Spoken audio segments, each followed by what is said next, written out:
व्याजस्वीकृतसेवया विधुरभूदगरे सरः श्रीमतां मानव्याहति कैतवा वनमनादीशस्त्रिलोकीपतिः संभिन्नाब्जकुलप्रसूतिविभवादम्भोजमब्जालयो यस्य श्रीगिरिजापदाम्बुजयुगं तत्स्यादभीष्टप्रदं भगवत्यै नमः, पराम्बिकायै नमः।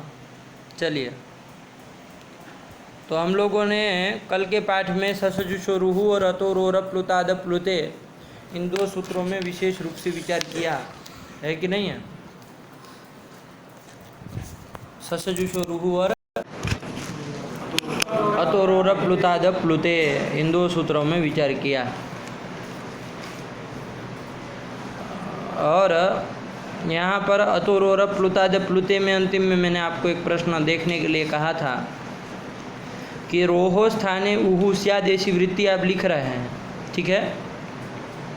रोहो में जो षष्ठी है उसको स्थान षष्ठी आप मान रहे हैं कि रोहो स्थाने उहु स्याद्, तो इसको स्थान षष्ठी मानेंगे तो आगे असिच में यही रोहो जाने वाला है। तो वहाँ पर महातरुवनम चाहे देवरूही इत्यादि इत्यादि स्थलों में रुकार को रू को उत्वापत्ति होगी कि नहीं होगी। और यहाँ पर प्रकृत सूत्र में भी आपको बताया था कि रोहो को जब स्थानी बनाएंगे तो रोहो स्थाने उहु स्याद् ऐसा अर्थ होगा, तो रू को ऊ होता है, अर्थ आ रहा। तो लक्ष्य में तो अनुबंध विनिर्मुक्तानाम पदार्थानाम उपस्थिति ही इस नियम के अनुसार बिना उकार के ही रेफ की उपस्थिति होने वाली है, तो रू मिलेगा ही नहीं, तो उत्व करेंगे कैसे। ये भी एक बात थी यहाँ प्रकृत सूत्र में।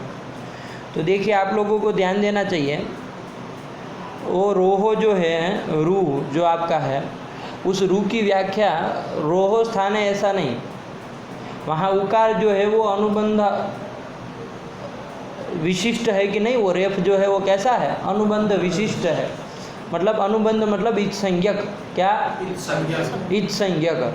तो इच संज्ञक विशिष्ट वहाँ स्थानी बनाया गया है, ऐसा लग रहा है ना। तो उसका मतलब ये है कि उकारानुबंध विशिष्ट जो रेफ है, उकारानुबंध विशिष्ट जो रेफ है उसके स्थान में क्या होता है, उत्तो होता है। ये उसका रोहो स्थाने उहु स्यात् मतलब उकारानुबंध विशिष्टस्य रेफस्य स्थाने उहु स्यात्, इसका यही मतलब है। जैसे ज्ञेयः में, ठीक है ना, कल उन लोगों का शेखर का पाठ चल रहा था, उसी के बाद तब ज्ञेयः में मैंने बताया था, ज्ञेयः का अर्थ ये नहीं होता है कि ज्ञेय के स्थान में यकार आदेश होता है, अपितु क्या अर्थ है, गिद अनुबंध विशिष्ट गकारानुबंध विशिष्ट एकारस्य स्थाने यकार आदेश, ऐसे ही अर्थ करना होता है, ठीक है ना। कहाँ तक नहीं कहा था। तो उसी के अनुसार यहाँ पर भी क्या करेंगे, उकारानुबंध विशिष्ट उहु स्यात् है कि नहीं है, उहु स्यात्। तो उकारानुबंध विशिष्ट जो रेफ होगा उसी को ऊ होगा, ये अर्थ करना है।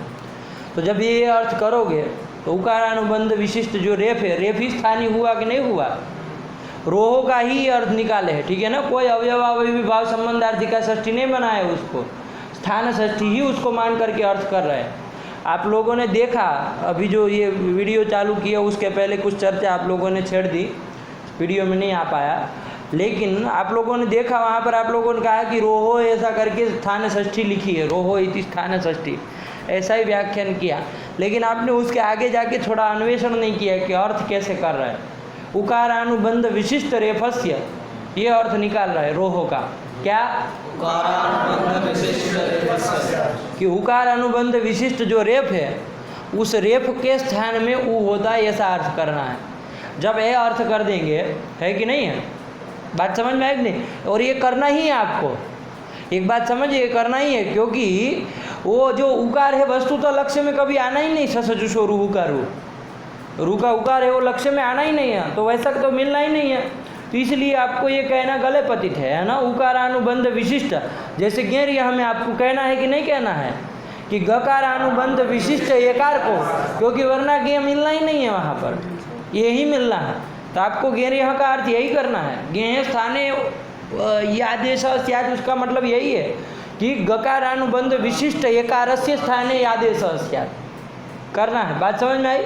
उसी प्रकार यहाँ पर भी आपको यही अर्थ करना है कि उकारानुबंध विशिष्ट जो रेफ है उसके स्थान में ऊ आदेश होता है। आया कि नहीं आया?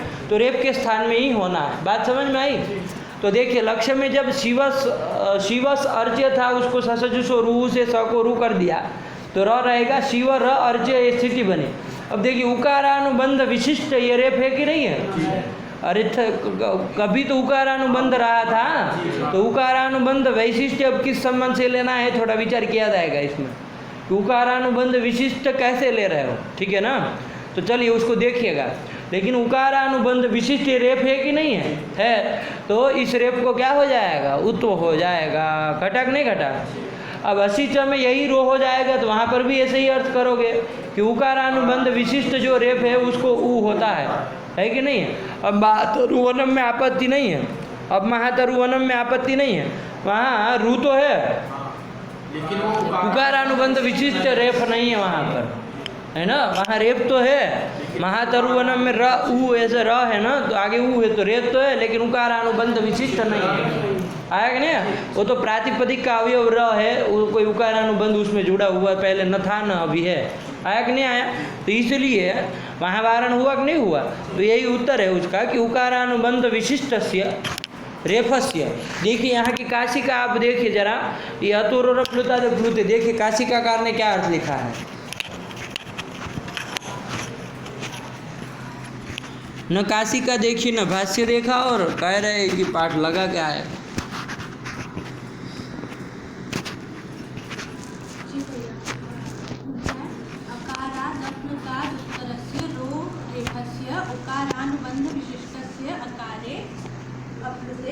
रोहो स्यात्, लेकिन रोह में विशेषण दे दिया।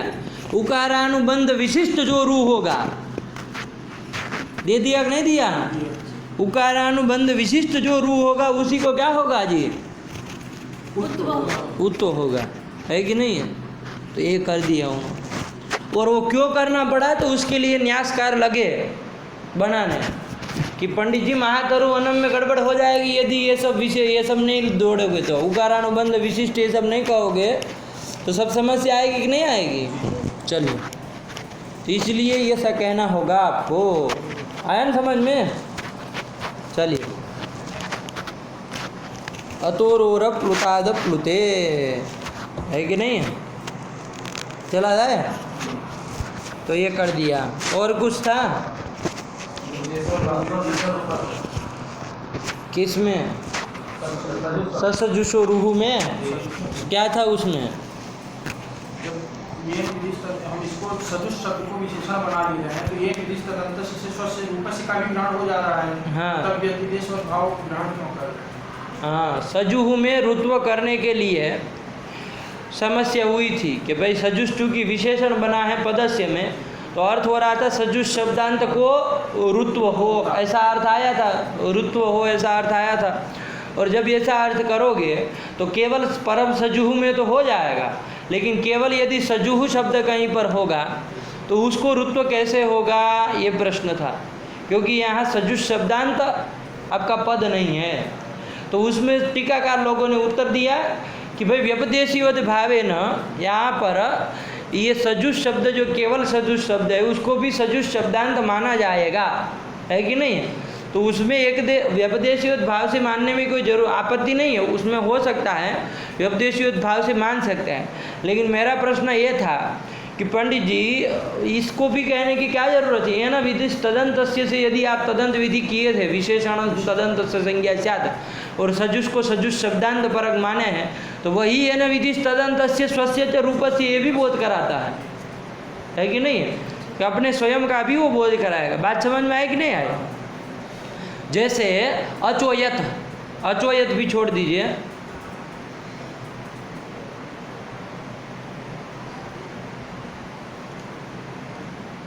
और जो वहाँ कौन सूत्र है वो? ये अतहिया नहीं, अतहिया भी हैं, ये भी कह सकते हैं, अतहिया में भी बता सकते हैं, बताना हो तो। अतहिया में क्या है जी, अतहिया भी दे सकते हैं, लेकिन वो ये न विधि तदंत से जब चला तो वहाँ टीकाकार लोग सब उधर गए। इद्यति, इद्यति इसको लिए है। इद्यति, इद्यति क्या करता है कि आकारांत क्या, हाँ, यति परे आत इत स्यात्, उसका मतलब सही समझिए कि आकारांत धातु यदि होगा, है कि नहीं है, तो उसको ईत होता है। कब यत परे रहते है ना, आकारांत धातु होगा तो उसको ईत होता है, यत परे रहते। तो वो आकारांत धातु ये आतः वहाँ पर कहाँ से आया है, आतः ईत स्यात् बोल रहे हैं ना, आतः कहाँ से आया है, अब वो पता नहीं। चलिए इधर देखिए, अतय्य में देखिए, यही वाला ले लिया जाए, स्पष्ट है। अतय्य में क्या है, प्रातिपदिकात की अनुवृत्ति आती है। तो क्या कहता है, अतः ये विशेषण बनाते हैं, प्रातिपदिकात को विशेष्य बनाते हैं। अर्थ करते हैं अदंतात प्रातिपदिकात, कि अदंत जो प्रातिपदिक होगा उसको क्या होता है, ईय प्रत्यय होता है अपत्य अर्थ में, अतः है कि नहीं है, यही करते हैं ना। बाकी सब उसमें जोड़ते हैं, जोड़ना है, वो सरल रूप से यही अर्थ करेंगे, अदंतात प्रातिपदिकात ईय स्यात् अपत्य अर्थ है कि नहीं है। अब वहाँ पर देखिए, विशेषणत्वात् तदंत विधि आपने की, बहुत अच्छा किया, है कि नहीं है। विशेषणत्वात् तदंत विधि की आपने, है ना। लेकिन मान लीजिए अब तदंत विधि करने पर अर्थ भी आपने कर लिया, क्या, अदंतात प्रातिपदिका जैसे। मान लीजिए केवल अकार रूप प्रातिपदिक मिल रहा है, तब केवल अकार रूप ही, अकार वासुदेव का वाचक है ना, तो ऐसे अकार का अस्य अपत्यम ऐसा अर्थ भी करना हो तो वहाँ प्रातिपदिक कैसा मिलेगा, अकार रूप ही प्रातिपदिक मिला ना, मिला कि नहीं मिला। तो वहाँ पर अब अतः कैसे लगेगा, क्योंकि आपने तो क्या अर्थ कर दिया तदंत विधि करके, अदंत प्रातिपदिक होना चाहिए। यहाँ तो अकार रूप ही प्रातिपदिक है, यही प्रातिपदिक है। अरे आप वहाँ पर आप दशरथ से अपत्यम दाशरथी कर लीजिए, वो अदंत प्रातिपदिक है, उससे ईय प्रत्यय हो जाएगा। ऐसे सब जगह दक्ष से अपत्यम दाक्षी सब जगह कर लीजिए। लेकिन मान लीजिए अकार ही है, केवल अकार रूप ही प्रातिपदिक है, तो उससे ईय प्रत्यय कैसे होगा, क्योंकि अदंत प्रातिपदिक तो है नहीं। बात समझ में आएगी नहीं है, तो कैसे होगा। तो कहते हैं कि भाई ये न विधि तदंतस्य, क्या कहता है कि तदंत विधि तदंत से संज्ञा तो स्यात् स्वस्य च रूपस्य, अपने स्वरूप का भी बोध कराएगा। तो अतः से तदंत विधि करके अदंत का बोध कराएगा, लेकिन अपने अकार का भी बोध कराएगा कि अकार रूप यदि प्रातिपदिक है तब भी ये हो जाएगा, तो अकार रूप से हो जाएगा। बात समझ में आएगी नहीं, तो उससे भी ये कर देंगे, तो ये कर देते हैं। तो व्यपदेशीयोद्भाव की वहाँ पर भी लोग कोई लगाने वाले तो उसको अकार को भी व्यपदेशीयोद्भाव में अदंतत्व है ऐसा कह देते हैं। लेकिन क्या ज़रूरत है, क्या ज़रूरत है, जब सस्य च रूपस्य पड़ा हुआ है, नहीं समझे। तो फिर तो अरे ज़रूरत हो तब व्यपदेशीयोद्भाव करो, है कि नहीं है, ज़रूरत हो तो करो, नहीं ज़रूरत है यदि काम चल रहा है सूत्रों से तो क्या आपत्ति है। और ये आपका जो स्वस्य च रूपस्य आपका पड़ा है ये न विधि तदंतस्य में, उसके विषय में थोड़ा देखो। मैंने ये कहा था ये प्रामाणिक है कि नहीं है। इसमें मान लीजिए कोई प्रत्याख्यान भाष्यकार ने नहीं किया है ना कि स्वस्य च रूपस्य की अनुवृत्ति लाने की कोई ज़रूरत नहीं है, केवल इतना ही अर्थ करिए विशेषणम तदंतस्य संज्ञा स्यात्। भाष्यकार केवल इतना ही अर्थ नहीं न किए हैं, हम तो कर रहे हैं कि स्वम रूपम से स्वम रूपम आ जाएगा, षष्ठ्यंत विपरिणाम कर लेंगे स्वस्य च रूपस्य, और दीक्षित ने भी लिख दिया है कि नहीं है। लेकिन भाष्यकार कुछ उसमें नहीं न कहे है कुछ उस विषय में कि भाई स्वस्य च रूपस्य को लाने की कोई ज़रूरत नहीं है, क्यों ला रहे हो, सब जगह विपदेशी भाव से काम चल जाएगा, ऐसा कुछ नहीं न कहा है। ये चीज़ आपको देखने के लिए कहा था, लेकिन आपने भाष्य को खोला ही नहीं। ये न विधि तदंतस्य सब देखते भाष्यवासी, उसकी टीका टिप्पणी सब देखते तो कोई जिक्र किया होता है कि नहीं किया होता। जरूरी है कि इस सूत्र में चल रहा है, यहाँ ससजु स्वरूह में ही सब लिखे सब लोग हैं।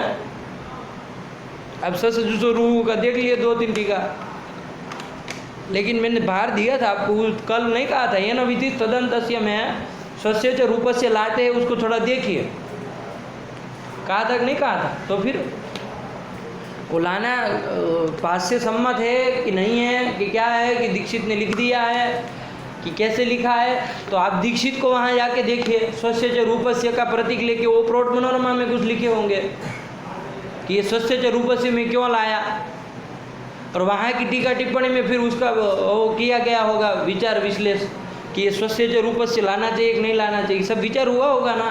तो ऐसे देखा जाता है ग्रंथ की, केवल जो सूत्र में प्रश्न है वही सूत्र की 2-3 टीका देखे, उसमें नहीं मिला और दूसरे दिन आके कह रहे कि हमने देखा नहीं मिला। ये कौन तरीका होता है जी पाठ लगाने का? चलिए सही से देख के आइए, ठीक रखा जाए, आगे बढ़ा जाए।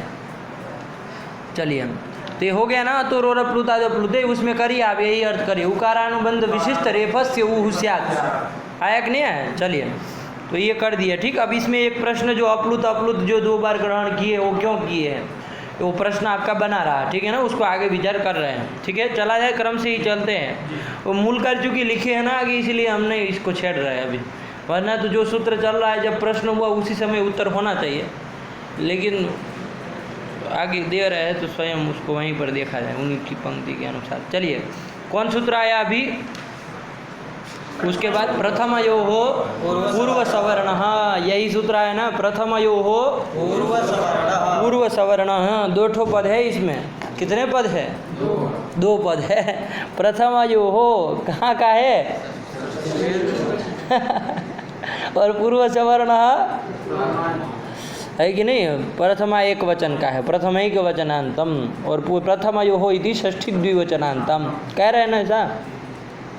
इसका अर्थ करना है तो देखिए अष्टाध्यायी में निकालिए, प्रथमयो हो पूर्व सवर्ण 6:1 102 का है ना ये। इसका सामान्य अर्थ तो देख ही लिए थे, आज विशेष अर्थ जो सूत्रार्थ निकल के आ रहा है आपके सामने, तो कैसे निकल के आ रहा है उसको हमको देखना है सही ढंग से, है कि नहीं है?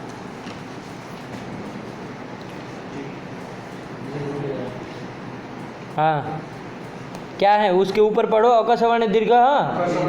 हाँ तो अक सवर्ण दीर्घ से अकह की अनुवृत्ति ले आओ, है कि नहीं है? और दीर्घ की भी अनुवृत्ति ले आओ, आ जाएगा ना दीर्घ। अक सवर्ण दीर्घ तो ये आ गया, 2 ठो ले आए वहाँ से।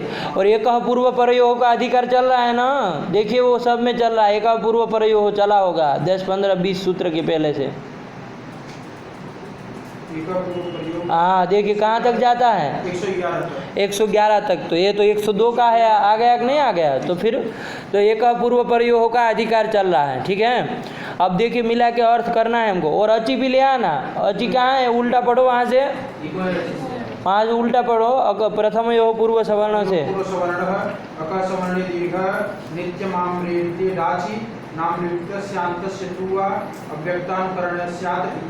अतो गुणे उस्य पदांतात् ओमांगोश्च एंगि पररूपम अवतोम ससोः वासुप्यादिशरेः सर्गाद्रिति धातौ आटश्च एते दत्युषु वृत्तिरेचि आद्गुणः षट्गोरसिद्धः अन्तादिवच्च एकः पूर्वपरयोः भय्य प्रवय्ये च छन्दसि क्रय्यस्तदर्थे क्षय्यजयो शक्यार्थे धातोस्तन्निमित्तस्यैव वान्तो हि प्रत्यये एचो यवायावः इको यणच।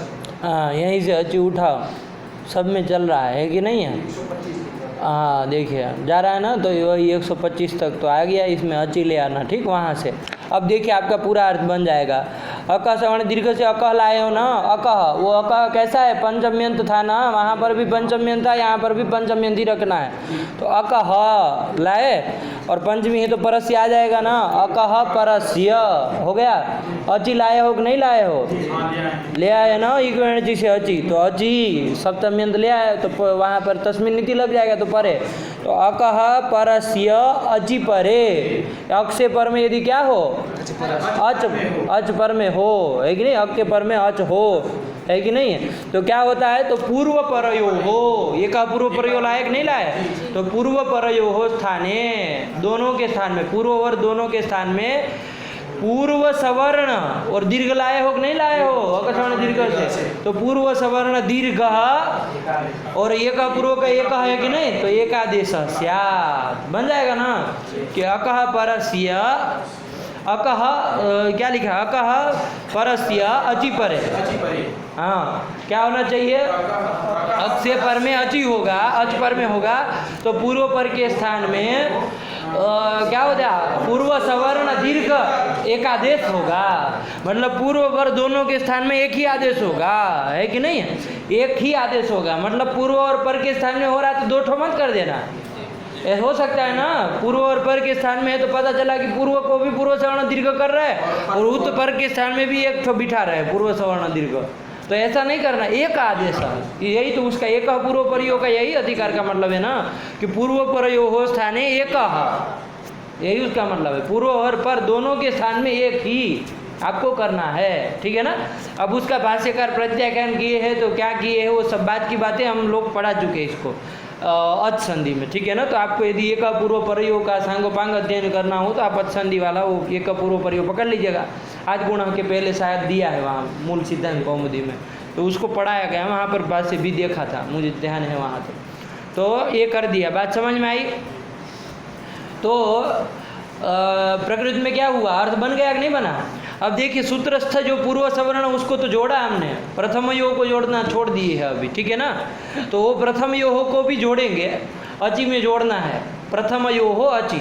वो अच किसका होना चाहिए, प्रथमा का होना चाहिए। तो प्रथम यो में षष्ठी है, कैसी षष्ठी अब पता नहीं चल जा रहा है कौन षष्ठी है। ऐसे अंड बंड मत बोलिए, षष्ठी का अर्थ कौन है ये पूछ रहा हूँ मैं। द्विवचनांत है, सारी दुनिया जानती है, प्रथम यो पहले ही बोल चुके हैं षष्ठी द्विवचनांतम। वो षष्ठी किम संबंधार्थी का है, अरे प्रथमा का अच होना चाहिए। बोलना नहीं आता है क्या, तुम्हारी आवाज तुम्हारे नहीं बोल पाने नहीं पा रहे हो, बोल कौन संबंध, क्या क्या कौन संबंध बोलो तो। अवयव अवयव अवयव कुछ नहीं, ऐसा थोड़ी चलेगा, बोलिए है, धीरे धीरे बोलो। अवयवी भाव। हाँ, अब इसको जोड़ के नहीं बोल रहा है, बोल तो सहा रहा है, दोनों अलग अलग तो सही बोल रहा है, जोड़ के नहीं बोल पा रहा है। तुम बोलो जी। हाँ, अवयवावयवी भाव संबंध, इसमें क्या आपको कठिन है जी, अवयव है बाद में अवयवी है। अब उसमें आपकी जीवा यदि साथ नहीं दे पा रहे तो क्या आप लंबे परिष्कार बोल पाएंगे, हैं, इतना छोटा शब्द नहीं निकल पा रहा है सही से। अवयवावयवी भाव संबंधार्थिका षष्ठी क्या है बोलो। अवयवावयवी भाव संबंधार्थिका षष्ठी। अयववा नहीं, अवयवावयवी भाव संबंधार्थिका षष्ठी क्या, अवयवावयवी भाव संबंध छोड़ के तोड़ क्यों दिए। अवयवी भाव संबंध जो अवयवा भी बोल रहा है, दैत्या भी बोलो, उधर हरि भी बोलो तो पागल ही कहा जाएगा आपको। अवयवावयवी भाव संबंधार्थिका षष्ठी हैं, अवयवावयवी भाव संबंधार्थिका षष्ठी। हाँ, ऐसे आराम से बोलना सीखो तुम, हड़बड़ हड़बड़ में गलत बोलते हो, है कि नहीं है। तो क्या ये षष्ठी ये समझ में नहीं आ रहा आपको कि प्रथमा संबंधी वो अच होना चाहिए पर में, है कि नहीं, किसी का भी अच नहीं चलेगा। चलिए ये होना चाहिए, लेकिन ये प्रथम यो को थोड़ा थोड़ा देखा जाए क्या है प्रथम यो मतलब क्या है। तो क्या अंतिम दिन हम लोग समास किए थे प्रथम यो में, प्रथमे तयो हो प्रथम यो हो, ये किए थे कि नहीं किए थे। कौन समास हुआ, कोई समास नहीं हुआ, एक शेष हुआ है। अरे एक शेष समास नहीं ना है जी, एक शेष समास है क्या। अरे वृत्तियाँ कितने प्रकार की है मुझे बताइए, कितने प्रकार की है, 5 प्रकार क्रम से अलग अलग गिनाइए।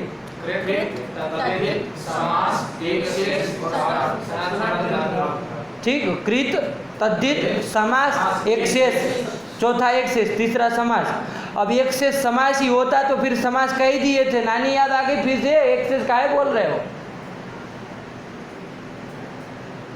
हैं। अरे समास कह ही दिए ना जी,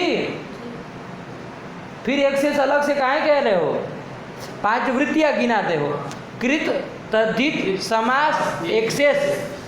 अब एक शेष को यदि आप समास ही मानते हो, है कि नहीं है, जबकि आप में तो कोई वैसे दाढ़ी से बोल ही नहीं, बिना पेन के लोटे की तरह है, कोई कहेगा है तो मानेंगे, नहीं है तो नहीं मानेंगे, अपना थोड़ी कोई युक्ति आपकी चलती है। लेकिन मैं आपको एक दे रहा हूँ समझाने के लिए, कि एक से समास यदि है तो समास गिन दिए ना नंबर 3 पे वृत्ति में, फिर से क्या कह रहे हो चौथे नंबर पे एक से, तो फिर इससे क्या समझ में आ रहा है एक से समास नहीं है कि नहीं है? तो फिर समास आपका द्वंद्व तक खत्म हो गया। और कोई नहीं, दीक्षित भी नहीं बोले हैं, वो भी बोले तो बोले समास लघु सिद्धांत ने कहे तो 5 ही कहे समास पंचदा, केवल अवयवी भाव और तत्पुरुष बहुरी और द्वंद्व, वो भी एक शेष को नहीं गिने, नहीं ना गिने हैं। द्वंद्व का अपवाद एक शेष जरूर है कि ना, द्वंद्व अपवाद है एक शेष, बहुत बार हम लोग चर्चा किए इसके ऊपर। तो ध्यान रखिए, ये मत कहिए कि एक शेष समास है, ऐसा काहे बोलते हैं अशुद्ध, है कि नहीं। चलिए, अब कोई लोग हैं भी विलक्षण लोग जो एक शेष को समास सिद्ध करते हैं, लेकिन उनको पूछा जाए इस पंक्ति का फिर हार्द, अरे एक शेष का पृथक ग्रहण क्यों की, उसको पूछा जाना चाहिए कि नहीं पूछा जाना चाहिए? हाँ, कि भाई ऐसा क्यों पागलपन कर रहे हो। मैं कहूँ शास्त्री द्वितीय वाले सब लड़के आए और उसमें फिर शास्त्री द्वितीय का ये लड़के का एक का नाम भी ले लूँ, ये क्या नाम है तुम्हारा, विशाल भी आए, ये कहना जरूरी होगा फिर? अरे शास्त्री द्वितीय वाले कह दिए तो फिर हो गया ना। मैं कहूँ शास्त्री द्वितीय वाले सब बुद्धिमान है, चाहे मूर्ख है, जो भी कहूँ, है कि नहीं है? तो विशाल का भी उसमें ग्रहण हो गया कि नहीं हो गया, क्या अलग से कहना पड़ेगा उसको? क्या ब्राह्मण वशिष्ठ? ब्राह्मण वशिष्ठ में कहीं पर भी ब्राह्मण वशिष्ठ नहीं लगता है पोंगे पंडित, जहाँ समझ में आया ब्राह्मण वशिष्ठ हैं, जहाँ तहाँ लगता है क्या ब्राह्मण वशिष्ठ न्याय? अरे कुछ वैशिष्ट्य होना चाहिए, वशिष्ठ की तरह क्या वैशिष्ट्य है इसमें विशाल में, हैं, है कि नहीं? वो इन सबों की तरह आया है पैंट शर्ट पहन के, है कि नहीं है? क्या वैशिष्ट्य है उसमें? कुछ धोती कुर्ता पहने होते तो कुछ वैशिष्ट्य भी दिखाते वशिष्ठ की तरह, है कि नहीं है? अब आप ही की तरह है, देखिए गले में वो सब डाला है, माला वाला सब पहन के आया है कि नहीं है? सुनने वाली माला प्लास्टिक की, तो ये क्या है सब? इसमें क्या ब्राह्मण वशिष्ठ क्या समझ में आ रहा है तुमको? एक ही स्थान पर हमेशा रहता है। क्या एक ही स्थान में रहता है? कहाँ वहाँ रहता है? हटा के बाहर करेंगे उसको कल से, बहुत ज़्यादा ये किया तो हैं, वहाँ बिठाएंगे उधर बाहर सबसे पीछे, बहुत ज़्यादा मत खींचो, ये नहीं, ये कौन तरीका होता है? वहाँ बैठता है तो वशिष्ठ हो गया है? वशिष्ठ एक जगह बैठने से उसको बस केवल वशिष्ठ नाम अलग दे दिया, ये कौन तरीका होता है? कुछ वैशिष्ट्य होना चाहिए कि नहीं होना चाहिए? इतर ब्राह्मणापेक्षा कुछ वैशिष्ट्य होना चाहिए ना। तो ये शास्त्री द्वितीय अपेक्षा इसमें भी कुछ वैशिष्ट्य होना चाहिए कि नहीं होना चाहिए? वो तो हमको कुछ समझ में आ नहीं रहा है, तो कैसे उसको क्या कहे, अलग कैसे छोड़ सकते? नहीं समझ में आया तो फिर इस तरह आपको लोग बताना, ऐसे ही कहीं पर भी लगा। तो क्या था यहाँ पर प्रकृत में?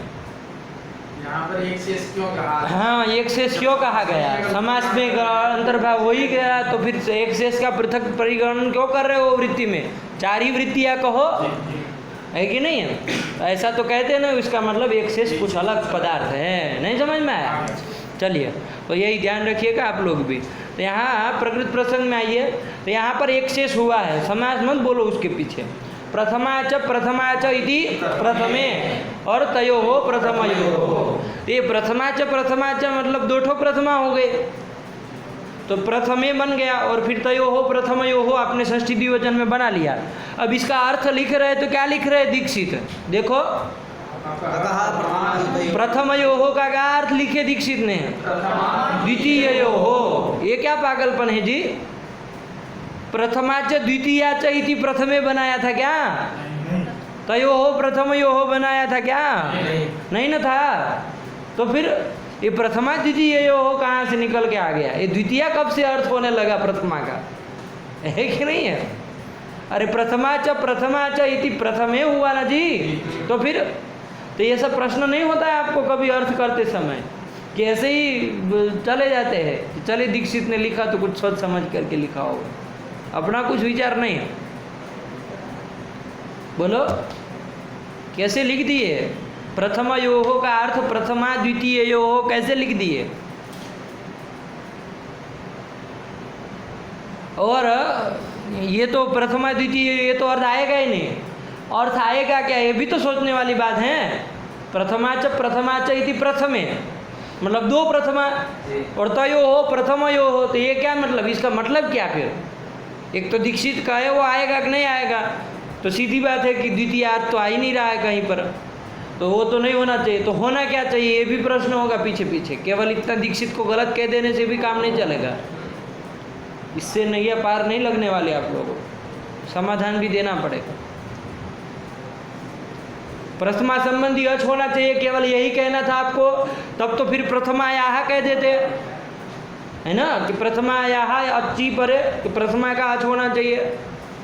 आप कह रहे दो दो दो दे रहे हैं, प्रथमाच प्रथमाच, तो क्या कहना चाह रहे हैं? तो ध्यान दीजिएगा, यहाँ पर प्रथमाच प्रथमाच कर रहे हैं ना, इति प्रथमे, तो इसमें दो ठो प्रथमा शब्द है कि नहीं है? तो इसमें जो प्रथम प्रथमा शब्द है वो तो आपका सुओजस परक है। क्या है? सुओजस परक। तो ये तो हम लोग शक्तिया ही कहते हैं, कहते कि नहीं करते? अरे प्रथमा का मतलब ही यही होता है, सुओजस इति प्रथमा, ये तो उसका वास्तविक अर्थ है, शक्य अर्थ ही है। तो प्रथमा का मतलब प्रथम, जो प्रथमा शब्द है वो तो सुओजस परक है, लेकिन द्वितीय प्रथमा शब्द है वो द्वितीया परक है, मतलब अमोक्षस परक है। क्या है? अमोक्षस परक। आप कहेंगे कैसे? वैसा अर्थ तो प्रथमा का हमने देखा नहीं, कोई नहीं कहता अमोक्षस इति द्वितीया प्रथमा, अमोक्षस इति प्रथमा, ऐसा तो कोई नहीं कहता है। तो फिर प्रथमा का अर्थ कैसे कहोगे? द्वितीय प्रथमा शब्द को द्वितीया परक कैसे मानोगे? तो लक्षणया, कैसे? प्रथम प्रथमा शब्द रहेगा सुओजस परक, और द्वितीय प्रथमा शब्द जो आपका एक शेष में द्वितीय जो प्रथमा शब्द है वो लक्षणया अमोक्षस परक, मतलब द्वितीया परक, यही हुआ ना। तो प्रथमाच इति प्रथमे और तयो हो प्रथमयो हो, ये कर लिया, किया कि नहीं किया? बात समझ में आई? प्रथमाच इति प्रथमे, है ना, तयो हो प्रथमयो हो। अब इसका अर्थ करना होगा, क्या अर्थ किया जाएगा? यही अर्थ होगा कि नहीं होगा? नहीं होगा? अरे एक प्रथमा को जब आप माने हैं कि नहीं माने हैं, किम परक माने? द्वितीया परक माने। हाँ, अब चूंकि प्रथमा का ही अर्थ माने थे और पहले प्रथमा ही था, तो प्रथमा दो थे, स्वरूप थे, समान रूप वाले थे, एक विभक्तिक थे, तो इसलिए स्वरूपाणाम एक से एक विभक्तों से क्या हो गया? एक प्रथमा का लुक हो गया, एक प्रथमा का क्या हो गया? लोप हो गया कि नहीं हो गया? तो लोप हो गया, तो एक प्रथमा का लोप हो गया तो उसका अर्थ थोड़ी गायब हो जाएगा। और यह शिष्यते सलूप्य माना था विदाई, जो प्रथमा शब्द बचेगा वो दूसरे वाले प्रथमा का भी अर्थ बताएगा। जैसे पहले वाला प्रथमा बच गया तो अपना अर्थ तो बताएगा सुओजस, लेकिन द्वितीय वाला जो प्रथमा उसका अमोक्षस अर्थ भी बताएगा, नहीं बताएगा? तभी तो द्विवचन आया है। बात समझ में आए कि नहीं आई? है कि नहीं है? तो इसलिए प्रथमे का अर्थ क्या हो जाएगा? प्रथमा द्वितीय, और प्रथमयो का क्या अर्थ हो जाएगा? प्रथमा। तो यही तो दीक्षित ने लिखा है, नहीं समझ में आया? तो ये आपको करना पड़ेगा, ध्यान रखिएगा, इसको साफ साफ नहीं कर पाता कोई, बहुत उलझा देता है। अरे किसी को पूछिए प्रथमाच प्रथमे तयो हो प्रथमयो, उसका अर्थ प्रथमा द्वितीय कैसे लिख दिए हो? पागल हो कि दुनिया में तुम, है कि नहीं? प्रथमा का तो लक्षण या लिखे, लक्षणाएं करनी पड़ेगी। बात समझ में आएगी नहीं? क्योंकि दोनों प्रथमा से केवल प्रथमा ही विवक्षित होती, तो अर्थ क्या आपको मतलब यही विवक्षित होता है कि सुओजस का यदि अच पर में हो तो दीर्घ होता है, पूर्व सवर्ण दीर्घ, तब तो केवल एक वचन में काम चला लेते, एक से सब करने की क्या जरूरत है? आया कि नहीं आया? अब ये नहीं कह सकते हो कि नहीं प्रथमाच द्वितीयाच करेंगे और एक शेष कर लेंगे, क्योंकि तब स्वरूपाणाम नहीं लगेगा ना जी, तब तो प्रथमा द्वितीय ही बनेगा और तयो हो प्रथमा द्वितीय यो बनेगा। लेकिन लिख के जा रहे प्रथमयो हो, इसका मतलब एक शेष हुआ, दो प्रथमा शब्द आपने लिए हैं, एक शेष किया कि नहीं किया? और यदि किया है तो फिर अर्थ क्या निकालोगे? तो द्वितीय प्रथमा शब्द का क्या अर्थ मानेंगे? लक्षण या द्वितीय परक उसको मानेंगे, अमोक्षस परक मानेंगे। आया कि नहीं? ये कर दिया।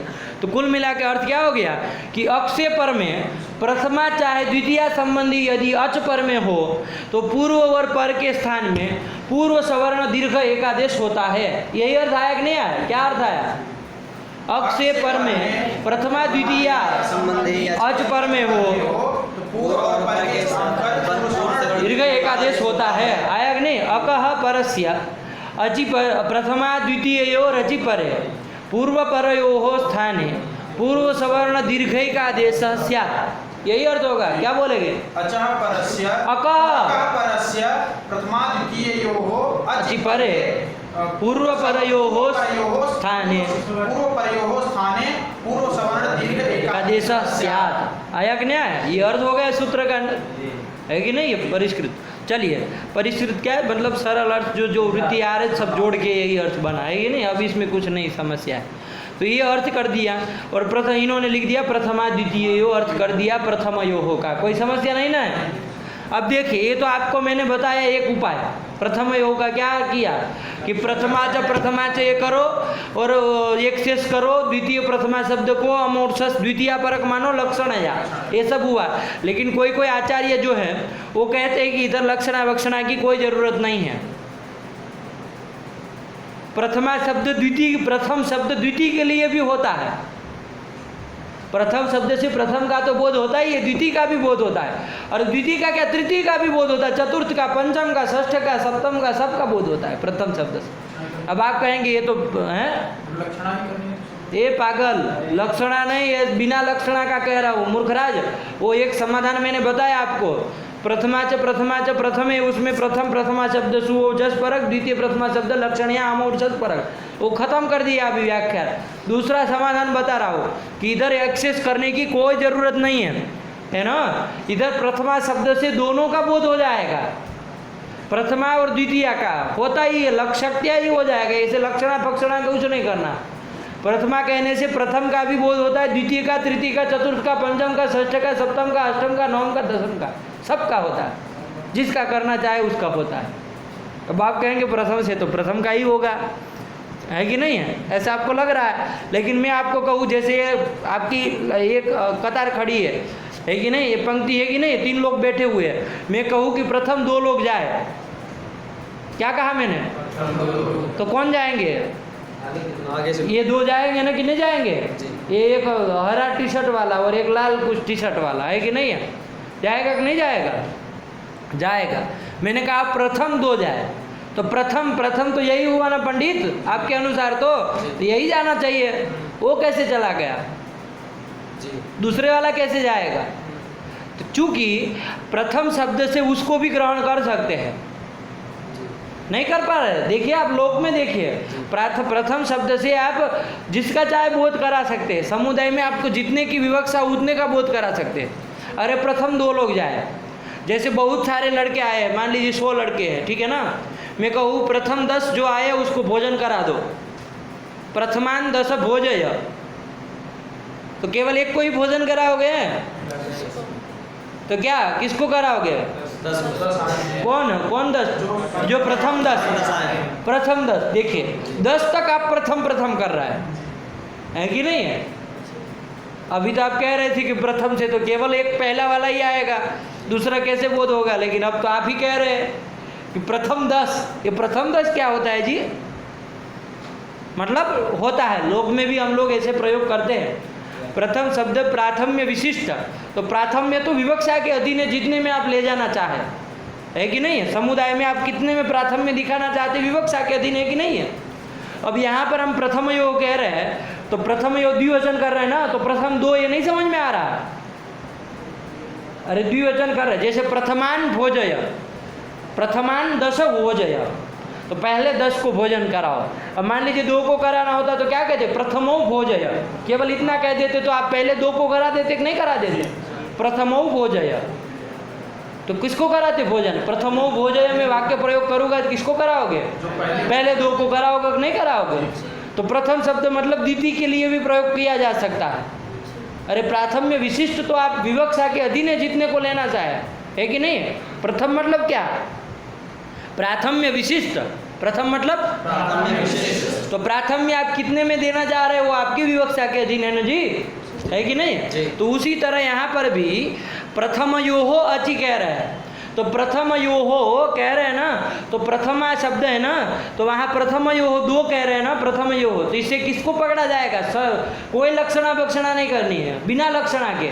जैसे प्रथमो भोजय कहने पर आपने कर दिया, पहले 2 को भोजन करा दिया, वैसे प्रथम योहो अचि पर है, तो आप किसको ले लेंगे? प्रथम दो है उसको लेंगे ना, क्योंकि द्विवचन की है, इसलिए दो को ही लेना है, ठीक है ना, क्योंकि द्विवचन है। आया कि नहीं आया? यदि प्रथमायाह कहते तो केवल एक का ही लिया जाता, प्रथमा का ही अच परे में होना चाहिए, लेकिन प्रथमयोः कहा तो प्रथमा और द्वितीया दोनों का ग्रहण हो जाएगा, प्रथमा शब्द से ही हो जाएगा। बात समझ में आई कि नहीं आई? तो फिर कौन लक्षणा करने की जरूरत है? कोई लक्षणा पक्षणा कुछ नहीं, शक्तिया ही अर्थ आ जाएगा। एक्सेस भी नहीं करना है, इसमें कौन सा एक्सेस की जरूरत है जी? अरे प्रथमा का ही अर्थ है, अब दो है इसलिए हमने द्वित्व कर दिया है, प्रथमयोः कर दिया है। आया कि नहीं आया? एक्सेस की भी कोई आवश्यकता नहीं, ना लक्षणा करने की कोई जरूरत नहीं। समझ में आया? तो ये भी एक समाधान है और हमको अच्छा लगा, उसी को हम भी अनुमोदन करते हैं। लेकिन आप लोग अपने से विचार करिए, ठीक है ना? ये लक्षणा के चक्कर में पड़ने की जरूरत नहीं है, जबकि नागेश के अनुयायी चिदस्थि मालाकार कह रहे हैं कि लक्षणा करिए, लेकिन हमको अच्छा ये लग रहा है थोड़ा लक्षण, बिना लक्षणा क्यों करनी जब इससे ही काम चल रहा है। लोक में भी जब प्रसिद्ध है, प्रथम शब्द विवक्षा दीन है, जहाँ तक हम कहना चाहे उसको प्रथम कह सकते हैं, है ना? तो यहाँ पर भी कर लीजिए। नहीं समझ में आया? चलिए यही है, तो इसको थोड़ा देखिएगा, आप लोग विचार करिए। और बाकी जो शेखर वाले लड़के हैं, शेखर के उद्देश्य से यदि बैठे हैं तो उसको लोगों को अभी मैंने संकेत किया है ना। देखिए नागेश क्या लिखा है, लाए है शेखर, देखिए नागेश कुछ लिखा है इस प्रथम योग में, एक बार थोड़ा देख लिया जाए, इतने में केवल।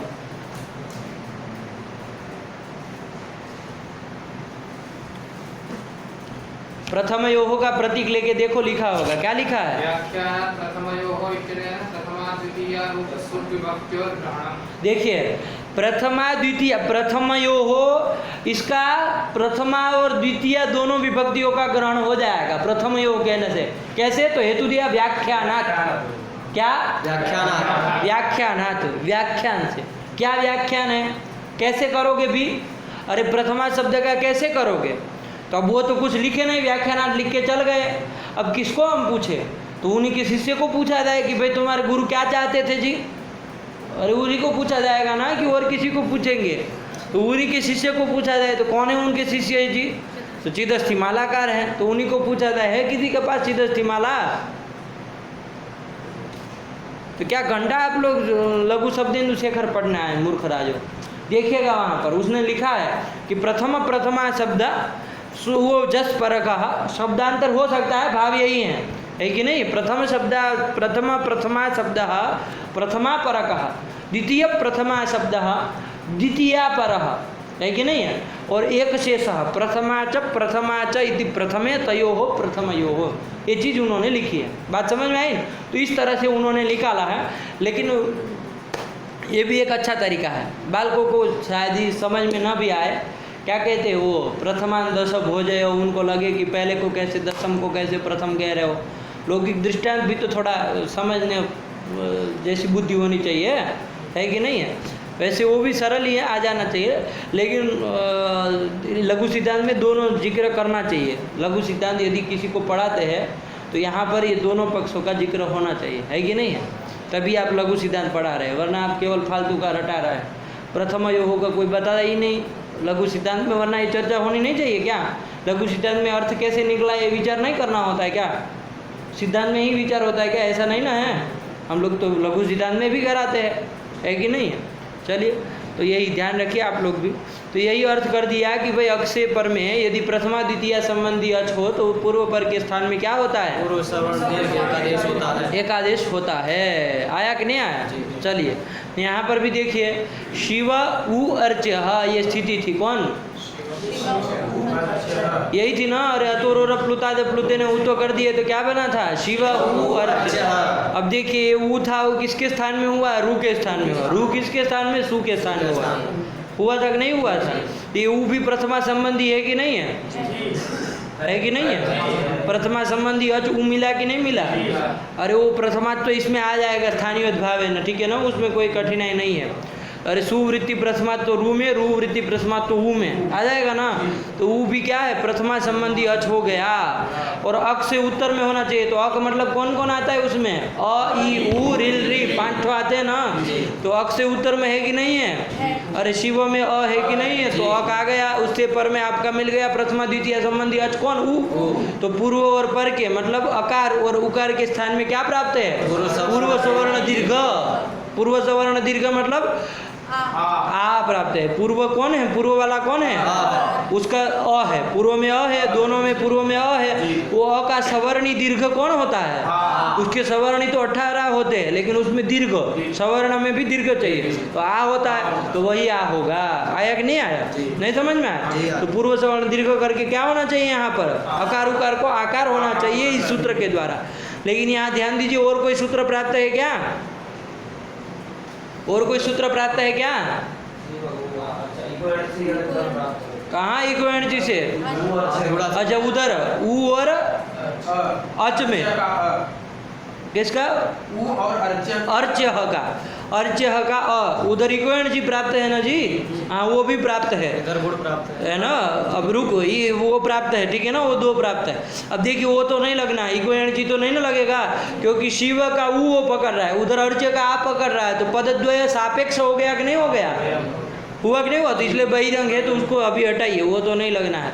इतने में कौन लग रहा है? शिव उ में ही कोई दूसरा भी लग रहा है, आद गुण लग रहा है। अवर्ण से पर में अच मिला कि नहीं मिला? तो आद गुण प्राप्त है। इधर अकार उकार के स्थान में क्या करने जा रहा है? वो ओकार है ना, वो ओकार करने जा रहा है, और प्रथम ये पूर्व सवर्ण आकार करने जा रहा है। तो कौन सा लगेगा जी? कौन सा होना चाहिए बताइए?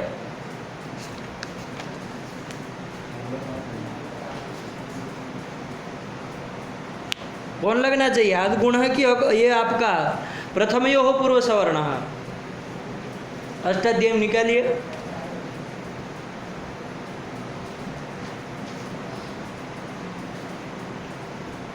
की संख्या 687 हाँ, और ये 102। 6 तो परत्वाद तो कौन प्राप्त है? विप्रतिषेधे परम कार्य, ये प्राप्त है।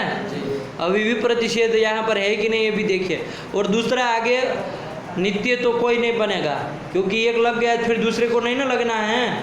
अरे आध गुणा लग गया फिर वो नहीं लग पाएगा, और प्रथम यो लग गया तो फिर आध गुणा नहीं लगेगा, तो नित्य की कोई बात नहीं है। अंतरंग भी दोनों को सेम टू एक ही चाहिए। अरे अंतरंग बहिरंग भी नहीं कर सकते हो, दोनों को अकार और उकार इतना ही चाहिए आंसर, है कि नहीं? आध गुणा भी अकार उकार मांगता है, ये भी अकार उकार इतना ही मांगता है लक्ष्य में, तो वो भी नहीं। अपवाद बन रहा है क्या कोई? मान लीजिए कोई अपवाद बना तो, अरे चुप रहो ना, तुम पागल हो कि दुनिया में मूर्ख तुमसे बड़ा कोई नहीं है, वज्रमूर्ख तरीका। एक बात बताने जा रहे हैं महत्वपूर्ण, और तुम नादी जी का साला मरो तुम चूल्हे बाड़ में। क्या कह रहे हो उसको समझो, पदार्थ को क्या कहा मैंने? यहाँ पर कोई अपवाद नहीं ना बन रहा है। क्यों नहीं बन पा रहा? कोई नहीं बन पा रहा।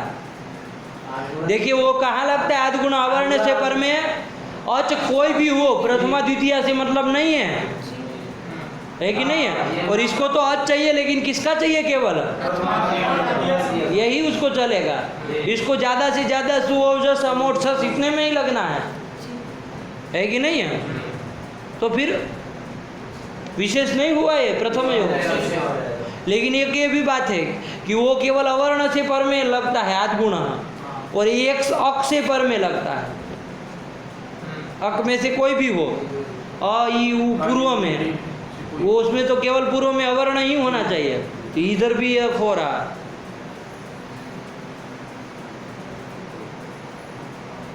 तो फिर अपवाद है कि नहीं है? कोई दोनों में से अपवाद उत्सर्ग बन रहा है कोई? विचार करो, ऐसे थोड़ी न चलेगा।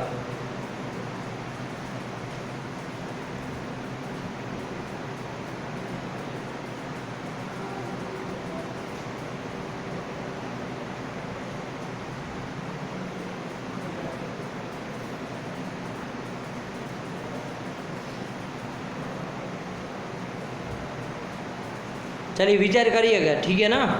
छोड़ रहा हूँ, इतना आप लोगों को नहीं पकड़ पा रहे हैं। बताइए क्या क्या नहीं समझ में आया?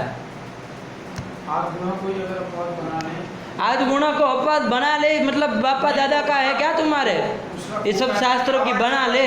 ये क्या होता है जी, बन पा रहा है कि नहीं बन पा रहा है? अवर्ण से परे अच मांग रहा अच कह रहा है तो कोई भी अच है, इसको तो केवल प्रथमा द्वितीय का अच चाहिए, वो कैसे बन पाएगा? वो कभी अपवाद हो सकता है क्या? वो अक में कह अक से परे कह रहा है, तो यहाँ पर केवल अवर्ण से परे मिल जा रहा है, तो अक से परे नहीं मिल रहा है। अक में तो कई आ जाते हैं, अभी ये विशेष कर दिया कि अवर्ण से परे, ये अपवाद बन जाएगा। तो पीछे भी तो देखो, केवल आगे देख के चलोगे। अरे वो कोई भी अच परे रहते लगता है, जैसे अरे आप अपवाद का लक्षण घटना चाहिए ना, जैसे आदगुणा की, अब आदगुणा अपवाद कब बनेगा? जब आदगुणा जहाँ जहाँ प्राप्त है वहाँ वहाँ इसको प्राप्त होना चाहिए। किसको? प्रथम योग होगा, तब आदगुणा अपवाद होगा, है कि नहीं? तो देखो आदगुणा उप इंद्र में प्राप्त है, वहाँ प्रथम योग प्राप्त है क्या? तो फिर प्राप्त ही नहीं है, वहाँ कहाँ प्रथमा द्वितीय का है? तो फिर उसको आप अपवाद बनाएंगे? आदगुणा स्वतंत्र है वहाँ लगने के लिए। ये ना प्राप्त यो विधि आरभ्यते सदस्य बाधको भवति। प्रथम यो पूर्व सवर्ण की अवश्य प्राप्ति हो और यदि आदगुणा बनाया जाए तब आदगुणा को आप बाधक मतलब अपवाद सूत्र उसको बनाइए। ऐसा घट रहा है क्या? तो फिर अब इधर से देखिए जरा कि आदगुणा की अवश्य प्राप्ति होती हो, है कि नहीं है? ऐसा बन पा रहा है क्या? भैया आदगुणा तो मांग रहा है कि कहीं भी अच हो, उस मतलब अकार हो, अवर्ण हो, उससे परे अच हो, और जो ये मांग रहा है प्रथमयो पूर्व सवर्ण, इसको केवल प्रथमा और द्वितीय संबंधी अवर्ण की आवश्यकता है, तो इसे हम पागल है कि सब? अरे प्रथमा द्वितीय का कहाँ अवर्ण चाहिए उसको? अवर्ण कहाँ मांगता है जी वो? अच्छा तो कुछ होना चाहिए कि नहीं होना चाहिए? एकाग्रता नाम की भी कोई पदार्थ है दुनिया में, उसको सावधानी पूर्वक एक एक वर्ण बोलिए। ये नहीं कि मैं डांटता नहीं हूँ मतलब कुछ भी बोला जाएगा, ये कुछ नहीं सहन होगा। साफ साफ बोलिए, एक भी अक्षर गलत नहीं। क्या प्रथमा द्वितीय संबंधी कहाँ अवर्ण मांगा है? कोई नहीं कहता है। आगे सुना ही नहीं जाएगा आपका, आप क्या पक्ष रखना चाह रहे हैं यहीं पकड़ लेंगे, है कि नहीं है? ध्यान रखिए, प्रथमा द्वितीय संबंधी अच पर में होना चाहिए ये कहा है, ठीक है ना? और वो कहता है कोई भी अच परे होगा। बात समझ में आई? तो प्रथमा द्वितीय संबंधी अच परे रहेगा तो ये लगेगा। अब देखिए ये आदगुणा तो अपवाद नहीं ना बन सकता है, प्रथम यो पूर्व सवर्ण अपवाद बन सकता है कि नहीं बन सकता, उसको देखा जाए तो उसका लक्षण घटाया जाएगा ना, मनमानी थोड़ी न चलेगी कि क्या आप कह रहे हैं। ये ना प्राप्त यो विधि आरभ्य थे। अब किसको लेंगे? ये ना अवश्य प्राप्त है। आदगुण यदि अवश्य प्राप्त हो, है ना, प्रथम यो जहाँ जहाँ प्राप्त है वहाँ यदि अवश्य प्राप्त हो, कौन? आदगुण। तो यो विधि आरभ्य थे, प्रथम यो विधि आरभ्य थे तो सतस्य बाधको बहुत, तब प्रथम यो अपवाद होगा, है कि नहीं है? तो ऐसा बन पा रहा है क्या?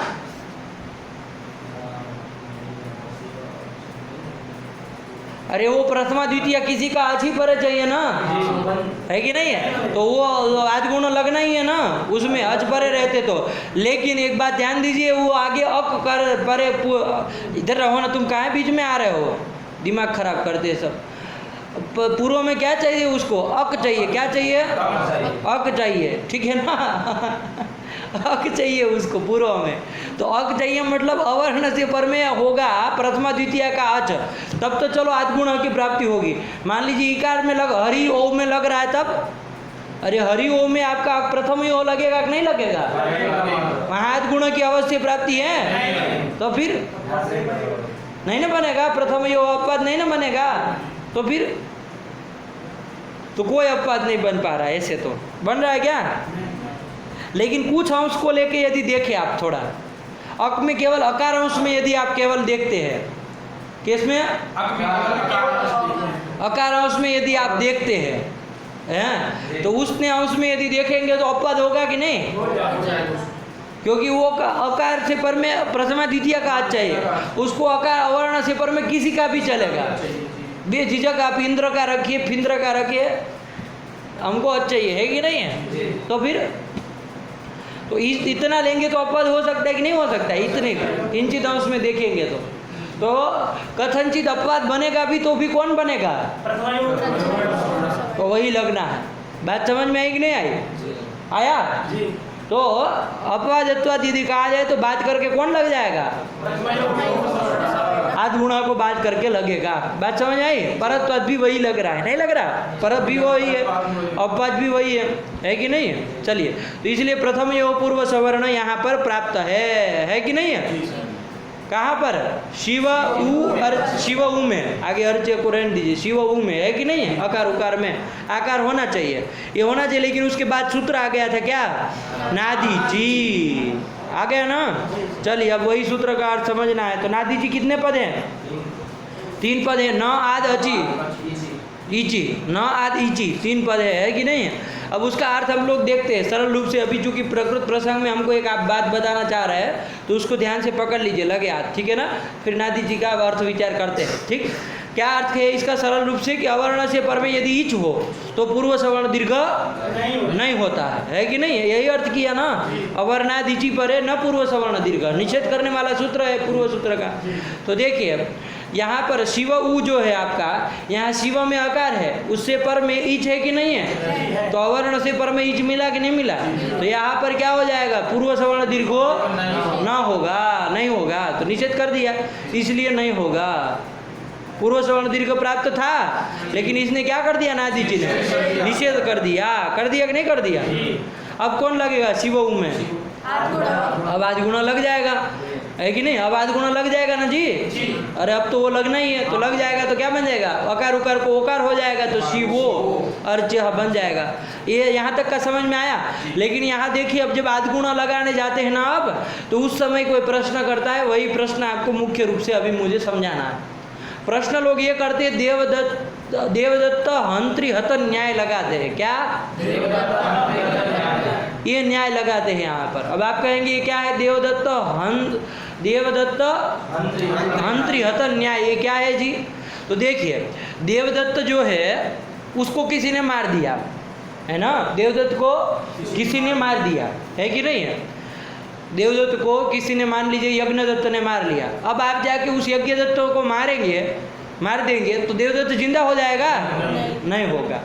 यही है देवदत्त हंत्री हत न्याय, कि देवदत्त का जो हंत्री मतलब हंता है, उसको यदि आप हत मतलब मार देंगे तो वो देवदत्त जिंदा होने वाला नहीं है। बात समझ में आई कि नहीं आई? अब यहाँ पर ऐसा ही कुछ हो गया। देखिए, शिव उ में 2 सूत्र प्राप्त थे, आद गुण और प्रथम यो पूर्व सवर्ण दीर्घ, है ना? उसमें आपने अपवादत्वाद आद गुण को रोक दिया, बात दिया, है कि नहीं है? बात दी। यहाँ पर मार दिया नहीं ना कहेंगे, कोई डंडा थोड़ी मारे थे एक दूसरे को, बात दिया अपवादत्वाद, है कि नहीं? तो उसको बात करके क्या हो गया? प्रथम यो पूर्व सवर्ण लग गया कि नहीं लग गया? लग गया था। अब नादी जी ने आके उसको मार दिया, प्रथम यो पूर्व सवर्ण को रोक दी, मार दिया, बात दिया कि नहीं कि भाई पूर्व सवर्ण दीर्घ नहीं होगा। अब ऐसा कर दिए, अब वो थोड़ी जिंदा हो जाएगा आध गुणा। ये देवदत्त हंत्री हत न्याय लगाते, समझे कि नहीं समझे? अरे अटका देगा भाई, न्याय नहीं करने देगा शिव सिद्ध। अरे आध गुणा नहीं ना लगा देगा, नहीं ना लगाने देगा। ये लगाते हैं लोग यहाँ कि देवदत्त हंत्री हत न्याय न आध गुणा नहीं वो प्रवर्तते। कर दिया, आपके सामने प्रश्न रख दिया, आप क्या करोगे? आप मुंह खुला रह जाएगा, है कि नहीं? नहीं समझ में आएगा? नहीं, देवदत्त हंत्री हत न्याय लगाते हैं। क्या समाधान दिया जाए इसको? कि अगर देवदत्त मर चुका हो तो उसको मारने का कोई प्रयोजन नहीं है, लेकिन अगर उसको मारने के अब लिए वो प्रयोजन है कि नहीं वो नहीं कह रहा है, वो हमको विचार नहीं करा। अब उसका भाई होगा, उसको बदला लेना, मारना है तो मारने दीजिए, आपको क्या परेशानी है? वो प्रयोजन विचार हमको नहीं करना है। देवदत्त को यदि मारने वाला जो है उसको मारेंगे तो देवदत्त पुनरुज्जीवित नहीं होता है, हमारा कहना है, बस इतना ही। अब वो उसको मारे, उसका कुछ प्रयोजन हो कि ना हो, उसकी मर्जी, मारना हो मारे, न मारना हो ना मारे। लेकिन यदि उसको मारते हैं तो वो उज्जीवित नहीं होता है, ऐसा लोक में देखा जाता है कि नहीं, है कि नहीं है?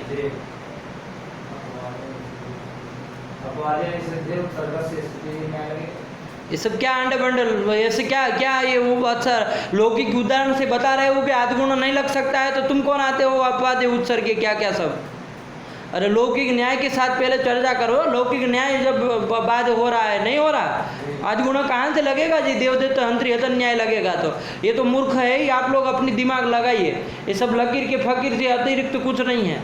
इन लोगों के हाथ में पुस्तक होगी तभी तक शास्त्र बोलने के अधिकारी हैं, वरना कुछ इन लोगों का दिमाग है नहीं, खोपरी खाली है इन सबों की। है कि नहीं है? लेकिन जिनके पास है वो लोग विचार करें, देवदत्त हंत्री हतन न्याय का समाधान क्या होगा। आज गुणा लगाते समय ये प्रश्न होगा कि नहीं होगा? तो क्या समाधान देंगे? तो देखिए उसका समाधान ये दीजिए, समाधान उसको ये दीजिए कि पंडित जी देवदत्त हंत्री हतन न्याय ठीक है कि देवदत्त का जो हंता है, मतलब जो देवदत्त को मार दिया, हनन कर दिया जिसने देवदत्त का, अब उस हननकर्ता को यदि मारेंगे तो देवदत्त पुनरुज्जीवित नहीं होगा, ये हम भी मानते हैं, स्वीकृतम इदम। किंतु यदि कोई देवदत्त को मारने के लिए उद्यत हुआ है और उस समय उसको मार दिया जाए तो देवदत्त जीवित रहेगा कि नहीं रहेगा?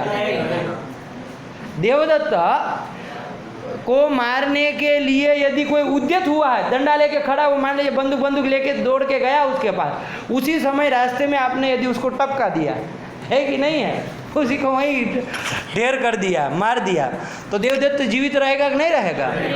तब तो वो जीवित रहता ही है। तो यहाँ पर कुछ ऐसी ही स्थिति है पंडित जी, आप लोग ध्यान नहीं दिए। देखिए आदिगुण वो प्राप्त था, प्रथम यो हो आदिगुण दोनों प्राप्त थे। आदिगुणों को बाध कर प्रथम यो हो पूर्व सवर्ण लग जाता तब तो मार दिए कहा जाता, लेकिन लगा नहीं, प्राप्त है। क्या लिख रहे दीक्षित? क्या लिखे है? उद्यत हुआ है बस, अभी इति प्राप्त है, अभी तो बस प्राप्त हो रहा है। उसी समय नादी जी ने रोक दिया, तो फिर आदिगुण तो बनता है कि नहीं है कि नहीं है? नहीं बनता है, तो फिर आदिगुण को लगाना तो बनता है जी। यही है लौकिक सिद्धांत से चलवाना है।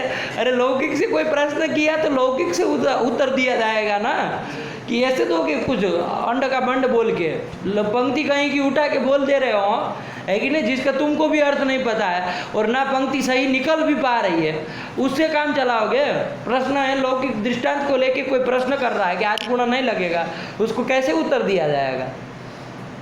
उसके मूल पे प्रहार करना पड़ेगा ना। वो जिस उद्देश्य से न्याय लगाया है, देवदत्त हंत्री हतन न्याय, तो उसको कहेंगे वहाँ देवदत्त हंत्री हुआ ही नहीं है, अभी देवदत्त का हंता हुआ ही नहीं, हनन उद्यत हुआ है, हनन करने के लिए उद्यत बस हुआ है, मार नहीं दिया। अब उस समय यदि कोई उसको हत कर दे, मार दें, तो फिर तो देवदत्त पुनरुज्जीवित क्या उज्जीवित ही रहेगा, आया कि नहीं, उसके प्राण बच जाएंगे, बचेंगे कि नहीं? तो उसी प्रकार यहाँ पर ही हुआ।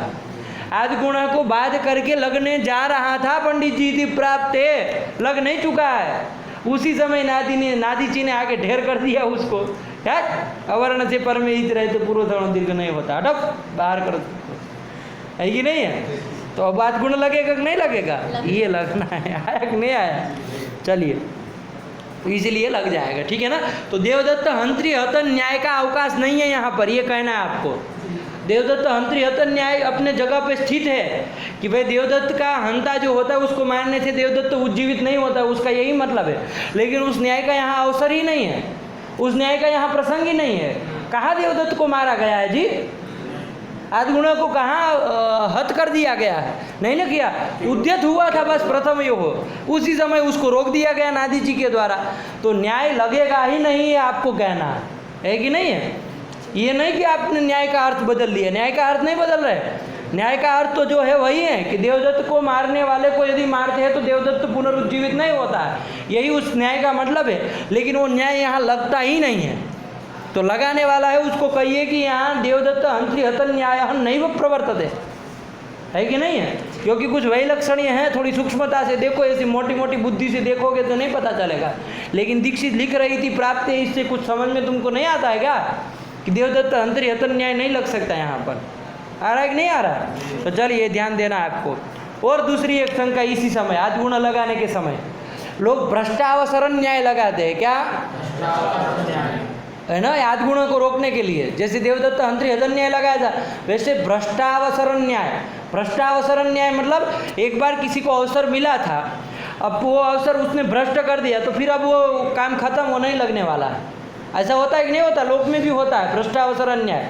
अरे किसी को कोई मौका दिया जाता है कि भाई चलो तुमको एक शास्त्र का हम एक तुमको अधिकारी बनाना चाह रहे हैं, उसको अवसर मिला, अब उस समय उसको ने प्रमाद किया किसी लड़के ने, मान लीजिए, तो फिर उसको त्याग कर दिया जाता है कि नहीं कर दिया जाता है कि भाई हटाओ जब, है कि नहीं है? जब तुम अवसर नहीं पाना चाह रहे, उससे भ्रष्ट हो गए, तो फिर त्याग कर दिया जाता है, फिर उसको नहीं मौका दिया जाता। फिर आके वो कहेगा कि हमको सिद्धांत कौमुदी पढ़नी है, फिर नहीं ना पढ़ाया जाएगा उसको, है कि नहीं है? फिर उसको तो अब लोग घुसने नहीं देंगे, उधर कॉलोनी में नहीं घुसने देंगे, पाठ कहाँ से पढ़ाएंगे, है कि नहीं है? बात समझ में आई? तो ये भ्रष्टावसर न्याय है। तो इसी प्रकार यहाँ पर कुछ नहीं हुआ है, यहाँ पर ऐसा कुछ नहीं हुआ है। देखिए आदिगुण को एक बार अवसर मिला था, उस समय वो खो दिया, वो प्रथम ही ने रोक लिया था, तो अवसर भ्रष्ट हुआ कि नहीं हुआ? तो फिर अब कैसे वो लगा लोगे? भ्रष्टावसर न्याय से भी रुक सकता है कि नहीं आदिगुण?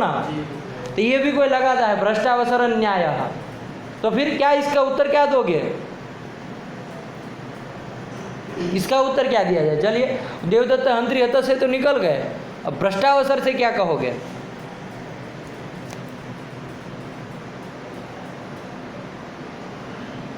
समझे कि नहीं? भ्रष्टावसर न्याय, भ्रष्टावसर न्याय के अनुसार यहाँ पर अब आदिगुण नहीं लगना चाहिए, नहीं लगेगा, है कि नहीं? क्योंकि एक बार अवसर मिला था, वो खो चुका, वो गया अपने काम से। अब फिर से थोड़ी बार बार मौका दिया जाएगा कि चलो आओ तुम लगो, है कि नहीं है? तो ये कोई लगा दे तो क्या करोगे? आदिगुण नहीं लगेगा तो कैसे शिव और चेह बनाओगे? तो क्या कहोगे उत्तर? तो उत्तर उनको ये दीजिए कि पंडित जी आपने ठीक कहा, भ्रष्टावसर न्याय ठीक है, लेकिन यहाँ भ्रष्टावसर न्याय नहीं लगेगा, क्योंकि यहाँ सूत्र का अवसर क्या होता है जी? सूत्र का अवसर मतलब उसको लगने का समय, अवसर, अवकाश क्या होता है? उसका निमित्त मिल जाए वही उसका अवसर है। अरे उसका निमित्त मिल जाए, उद्देश्यता अवच्छेद का अवच्छिन्न उसका मिल जाए, उसका जो उद्देश्य है वो बस मिल जाए, तो उसका अवसर है ही, है कि नहीं है? तो पहले भी शिव ऊ था, उस समय भी उसको अवसर था। उस समय चूंकि पूर्व सवर्ण दीर्घ उसको बात कर रहा था, नादी जी ने उसको बात कर दिया, अभी भी शिव ऊ ही है, तो अवसर कहाँ चला गया है जी? अवसर चला गया क्या? उद्देश्य तो उसको अवर्ण से पर में अच तो चाहिए, अवर्णा व्यवहितो तरत्व विशिष्ट अचत्व, ये उसका उद्देश्यता अवच्छेदक है ना? तो ये जहाँ पर रहेगा उसका अवसर उसको है ही, चला थोड़ी नहीं जाता है जी। अरे सूत्र का उद्देश्य क्या होगा जी? सूत्र का उद्देश्य, सूत्र का अवसर क्या होगा? सूत्र को लगने का अवसर क्या होगा? उसका निमित्त जो चाहिए वो सब मिल जाए, उसका उद्देश्यता अवच्छेदक जो चाहिए उसको मिल जाए, मतलब आत्मगुण को अवर्ण से परे अच मिल जाए, वही उसके लिए अवसर है। पहले बाद में ये सब क्या होता है जी? ये तो कुछ नहीं होता है कि पहले नहीं लगा अभी नहीं लग सकता, ये सब नहीं ना होता है सूत्रों में। उसको बस अपना निमित्त मिले, अवर्ण से पर में आज रूप मिल जाए उसका उद्देश्य। ऐसा मिल रहा है कि नहीं मिल रहा? पहले भी मिल रहा था, उस समय कुछ व्यवधान था प्रथम योग का, तो उसको नादी जी ने हटा दिया, अब फिर से वही अवसर मिल रहा है, तो कहाँ अवसर भ्रष्ट हुआ? अवसर भ्रष्ट हुआ क्या? अरे उस उकार को कुछ गुणादि कुछ हो गया होता, उसको वह कर दिया होता मान लीजिए, तब तो भ्रष्ट होता, अवसर भ्रष्ट हो जाता, तब तो हम भी जिक्र आपको आग्रह नहीं करते कि आदिगुण लगाइए, लेकिन ऐसा तो नहीं ना हुआ है, तो भ्रष्ट अवसर हुआ है क्या?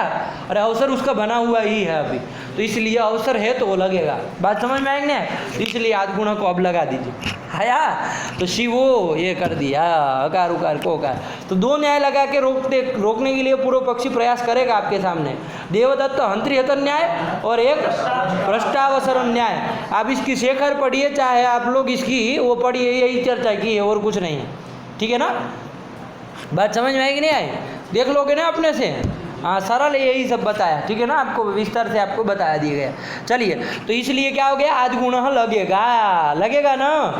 तो आदिगुण देखिए लिख दिया उन्होंने, अवर्णादिति परे न पूर्व सवर्ण दीर्घ, और फिर क्या लिखे? आदिगुण। हाँ अब लगाना वहाँ शिव ऊ में क्या आदिगुण लग जाएगा, तो शिवो आगे अर्च बन गया। अब क्या लगेगा? तो देखिए लिख रहे वही सब लिख दे रहे मूल में ही, एंग पदांता दधी, है ना? कि पदांत एंग से उत्तर में यदि क्या हो, अरे अत रस्व आकार पर में हो तो क्या होता है? पूर्व पर के स्थान में पूर्व रूप एकादेश होता है। तो यहाँ पर पदांत एंग है कि नहीं है? शिवो ओकार है कि नहीं है? पदांत एंग कौन मिल गया? ओकार, उससे पर में अत रस्व आकार है कि नहीं? अर्च का आकार रस्व आकार है जी, है कि नहीं है? तो उसको पूर्व पर के स्थान में ओकार आकार को क्या हो जाएगा? पूर्व रूप एकादेश हो जाएगा। पूर्व सवर्ण दीर्घ नहीं करना है अभी, पूर्व रूप करना है, तो पूर्व वाला जो वर्ण है वही दोनों के स्थान में हो जाएगा। तो पूर्व वाला कौन है? ओ, तो वही ओ और अ के स्थान में हो जाएगा, तो क्या बन जाएगा? शिवोर चह, बन जाएगा ना। तो वही रूप भी लिख दिया आगे शिवोर्च। अब वो लोग खंडाकार करते हैं नहीं करे तब भी कोई दिक्कत नहीं। वो खंडाकार क्या मतलब का होता है जी? शिवोर्च, हाँ यही रूप बनेगा। वो खंडाकार तो आपको समझाने के लिए लिखा जाता है कि इधर अ था पूर्व रूप हुआ है, तो ध्यान रखना, ठीक है ना। ऐसे ही च्यह को अलग पद मत मानना, शिवो कैसा है अलग, शिवो अलग, च्यह अलग, ऐसे मत मानना। इसके लिए खंडाकार कर दिया जाता है, समझाए, वरना वो कोई सूत्र से आया हुआ खंडाकार नहीं है। तो न भी लिखे तो सही है। तो शिवोर्च बना कि नहीं बना? ये आपका शिवोर्च बना, लेकिन अब नादी जी का अर्थ देख लिया जाए। नादी जी का अर्थ देख लिया जाए, उसको छोड़ रहे हैं तो उसको कर लेते हैं। चलिए क्या कहा? न आत इची, 3 पद थे ना, कितने? 3। कौन कौन?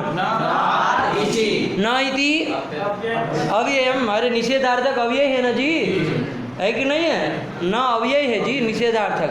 फिर आत, आत का है आदिति पंचम्यंतम, आदिति पंचम्यंतम, है कि नहीं? अ शब्द का क्या बन जाएगा पंचमी में? आत। राम का रामात, वैसे अ का आत। अरे अ से गसी लाओगे, गसी को हो जाएगा ना आधा देश, टा गसी गसा मीना च्याहा, तो क्या बन जाएगा? आत बन गया। फिर इची, इच का बन जाएगा इची सप्तमी में। इच प्रत्याहार है ना जी, कहाँ से चलता है? अई उड़ के ई से चल के अवोज तक जाता है। कितने आता है उसमें? 8। अरे अच में 9 आते हैं, तो एक और छूट गया इच में, बाकी सब आए तो 8 आ गए ना। ई उ रिल री ए ओ ओ, मतलब अकार को छोड़ करके सभी स्वर आ गए। आ गए कि नहीं आ गए? तो क्या अर्थ हो गया? न आदि इची 3 पद हो गए। चलिए अर्थ तो देखना है। तो देखिए न, तो पूर्व सवर्ण दीर्घ पूर्व सूत्र से ले आना। अरे पूर्व सवर्ण वहां से लेना, अक सवर्ण दीर्घ से दीर्घ ले आना। तो क्या अर्थ हो जाएगा कि आत, आत मतलब अवर्णात, अवर्णात इची परे पूर्व सवर्ण दीर्घ न स्यात्, यही अर्थ हो गया। और क्या करना है? अरे अवर्ण से पर में ईच होगा तो पूर्व सवर्ण दीर्घ नहीं होगा। नहीं समझ में आया? आया ना समझ में? तो इसलिए यहाँ शिव ऊ में क्या था? अरे अवर्ण से पर में अच था, ईच था, ईच था, अच नहीं ईच था, इसलिए क्या कर दिया? निषेध कर दिया, पूर्व सवर्ण दीर्घ नहीं हुआ। चलिए समझ में आ गया? और ये प्रथम तो ये निषेध कर दिया। ये वस्तु तो एक बार ये देखे, प्रथम यो पूर्व सवर्ण, फिर लगता कहाँ है? एक आध उदाहरण भी तो देखिए। ये तो ठीक है आपने यहाँ प्राप्त होगा शिवोर्चा में निषेध कर दिया, लेकिन एक आध उदाहरण तो देखना चाहिए प्रथम यो होगा। जैसे लगता कहाँ पर है जहाँ नादी जी निषेध न करे? देखिए राम ओ में, देखिए पहले राम ओ में क्या है जी? राम ओ में अवर्ण से पर में प्रथमा द्वितीय संबंधी अच है कि नहीं है? प्रथमा द्वितीय संबंधी अच है कि नहीं है? अच है। तो प्रथमा द्वितीय संबंध, प्रथमा संबंधी अच मिल गया। ओ है तो प्रथमा संबंधी अच मिल गया। तो वहाँ पर प्रथम यो पूर्व सवर्ण प्राप्त है कि नहीं है? प्राप्त है ना। तो फिर क्यों नहीं लगाते हैं? अरे यही निषेध करेगा जी नादी जी। क्या? अरे क्या कहा अभी अर्थ? अवर्ण से पर में ईच हो, तो ईच में ओ आया नहीं, तो अवर्ण से पर में ईच होगा तो पूर्व सवर्ण दीर्घ नहीं होगा। तो दीर्घ नहीं, पूर्व सवर्ण दीर्घ नहीं होगा, वरना क्या हो जाता? मान लीजिए दीर्घ हो जाता तो क्या हो जाता? रामा बनने लगता है कि नहीं है? वो वैदेशिकों की तरह रामा कृष्णा ये सब होने लगता है कि नहीं है? लेकिन निषेध कर दिया कि भाई ऐसे मत बोलना इसलिए नादी जी कर दिए। निषेध किया कि नहीं किया? तो क्या लगेगा फिर? राम ओ में वृद्धि रेजी लग जाता है, ठीक है ना? वृद्धि रेजी लग जाए तो रामो बना लेते हैं। आया कि नहीं आया? ये करते हैं। तो वहाँ पर भी प्रथम हो तो उदाहरण नहीं ना मिला, रामो निषेध कर दिया इसमें, तो उदाहरण कहाँ बताओगे? तो देखो अवर्ण से पर में इच में तो समस्या होगी कि नहीं होगी? होगी समस्या। लेकिन उधर जाइए, राम रामो रामा, रामा जस में जाइए, राम है आगे अस है, राम है आगे। यहाँ पर देखिए प्रथम यो प्राप्त है कि नहीं है? प्राप्त है। नादी जी निषेध करेगा अभी? क्यों? बीच पर में नहीं है, अब निषेध नहीं ना करेगा, तो फिर अब लग जाएगा। तो रामा नहीं दे सकते क्या? तो रामा आगे अस है, तो यहाँ पर अक्ष से पर में क्या मिल गया? प्रथमा द्वितीय संबंधी अच मिल गया। तो पूर्व पर दोनों अकारों के स्थान में क्या कर देंगे? पूर्व सवर्ण दीर्घ। तो पूर्व सवर्ण दीर्घ मतलब क्या हो जाएगा? आ हो जाएगा। तो रामा हाँ बन जाएगा ना? नहीं बन जाएगा? बन जाएगा। लेकिन यहाँ पर कोई कहे कि यहाँ तो अका सवर्ण दीर्घ से ही काम चल जाता, उसके लिए आप क्यों पचड़े में पड़े हो? अरे अका सवर्ण दीर्घ नहीं कर देता राम अस में? सवर्ण दीर्घ हो जाएगा। अरे दैत्य हरि में लगता है कि नहीं लगता है? तो रामास में अक्ष से पर में अवर सवर्ण अच होना चाहिए, अका सवर्ण दीर्घ को, तो वो भी सवर्ण कर देता है दीर्घ, जी है कि नहीं? सवर्ण दीर्घ का देश से नहीं करता है, तो रामा नहीं बना लेता, वो भी बना लेता, तो बना तो लेता, तो कोई बात नहीं। तो इधर कोई अपूर्व ऐसा फल तो नहीं आ रहा है, नहीं ना आ रहा है, कोई ऐसा नया फल नहीं आया, नहीं आया ना, जी नहीं आया, ठीक है ना, ध्यान रखिएगा थोड़ा। लेकिन अब प्रथम या पूर्व सवर्ण लगता है तो उसी को लगाइएगा, ठीक है ना, दीर्घ करने, क्योंकि उसका आपद सूत्र बनेगा ना जी, है कि नहीं? वो तो कोई भी अच पर में हो सवर्ण, ये तो केवल किसमें, प्रथमा द्वितीय संबंधी, वो तो कहता है अक्ष से पर में सवर्ण अच होना चाहिए, ये कहता है अक्ष से उत्तर में प्रथमा द्वितीय का ही अच होना चाहिए, तो इसको अपद बना के यही लगाइए रामा में, ठीक है ना, क्योंकि है तो, वरना रूप तो उससे भी बनेगा रामा, लेकिन लगाना प्रक्रिया ही यदि बनानी है तो इससे करिए। बात समझ में आई कि नहीं? अब चलिए कुछ ऐसा फल ढूंढा जाए कि कुछ नया मतलब मिला। अब रामम में आइए, देखिए रामा अम है ना, रामा अम इस स्थिति में प्रथम यो प्राप्त है कि नहीं है? प्राप्त है। तो फिर क्यों नहीं लगाया? क्योंकि उसका भी बाधक बैठा हुआ है अमी पूर्व, क्योंकि वो क्या कहता है अम पर में होना चाहिए, केवल अम पर रहते लगता है, उसको तो एक ही अवकाश है, इसको तो बहुत कुछ मिलने वाला है, सुव जस अम और सस प्रथमा द्वितीय के अच्छे बहुत सारे मिल जाएंगे ना, वो तो केवल अमी पूर्व अमी परतः, तो फिर इसलिए वहाँ पर वो अपादित पद लग गया और रामम बन गया, पूर्व रूपे का देश हो गया, आया कि नहीं? हो गया। रामों में तो आपको बताया ही, कौन नादीची निषेध कर देगा। फिर आया रामान, रामायण में भी राम है, आगे जस शस लाए थे, शस का आस था, उधर भी आपका आका सवर्ण दीर्घ कर सकता था, लेकिन आप इसी से करिए प्रथम यो पूर्व सवर्ण, क्योंकि तभी आप तस्मात् छसो न पुंसी लगा सकते हैं। क्या कि क्या कहता है वो तस्मात् छसो न पुंसी, पूर्व सवर्ण दीर्घ सस का सो सकार उसको न होता है, तो इसलिए आपको यही लगाना है, ये नहीं कि अका सवर्ण से चल रहा है तो कर दिया, फिर तस्मात् छसो नहीं लगा, रामायण का न नहीं बन पाएगा, है कि नहीं है? इसलिए ध्यान रखिएगा, करना है। उधर रामा प्रथमा बहुवचन में तो आपको ज़्यादा समझ में नहीं आया, लेकिन इधर आया कि नहीं आया, ये ध्यान दीजिए। और ये तो अवर्ण वाले हो गए। अब इस तरह मान लीजिए इकारांत हो गए कोई शब्द उससे पर, तो ये तो चूंकि प्रथम यो कहाँ लगता है, अरे अवर्ण से पर में, अक्ष से पर में, अक्ष से पर में प्रथमा द्वितीय का आच होना चाहिए ना, तो हक में तो ई भी आया कि नहीं आया, केवल हम राम में क्यों देखे, हरि में देख लो, मान लो तो हरि से सु लाओगे तो सु का तो रुत्व होगा, विसर्ग होगा, तो वहाँ तो अच मिलना ही नहीं है, नहीं ना मिलना है, तो उधर हरि ही खाली हो गए। इधर हरि से ओ लाए, क्या लाए, यहाँ फल मिलेगा व्यवस्थित रूप से, मतलब उसके फल तो वहाँ रामायण में भी मिल गया, कोई दिक्कत नहीं है। तो हरि में देखिए, हरि से ओ लाए, यहाँ पर कौन प्राप्त है, हरि ओ में, यदि प्रथम यो न लगे तो जी कौन क्या बनने जाता, हरियो बनने जाता है कि नहीं है, हरियो यणादेश हो गया, हरियो बनने जाता, लेकिन ये आ गया कि भाई अक से उत्तर में अक हो गया, हरि का इकार, उससे पर में प्रथमा द्वितीय संबंधी क्या हो, अच हो, ओ है, उसको पूर्व पर को क्या हो, पूर्व सवर्ण दीर्घ हो, तो पूर्व वाला कौन है, उससे सवर्ण दीर्घ कौन होता है, दीर्घ इकार, तो वही होगा, तो हरि बनेगा। बना कि नहीं बना? यहाँ नादी जी निषेध नहीं ना करेगा, क्यों नहीं करेगा, सवर्ण से परेगा, तो यहाँ तो ई वर्ण से पर में, तो चलिए इसलिए कर दिए। बात समझ आई? तो हरि उसका कर दिए। तो चलिए इस तरह से आप लोग अनंत उदाहरण उसके देखते रहिए, मैंने आपको केवल संकेत कर दिया एक दो उदाहरणों से।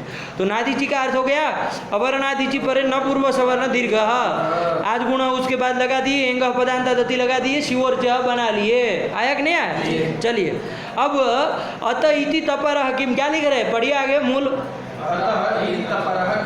हाँ, अतः में तपर करण क्यों किए हो, अतः इति तपर किम मतलब क्या, अतः इति तपर किम ये क्या है, मतलब इसका क्या मतलब, अतः इति तपर किम ये क्या है?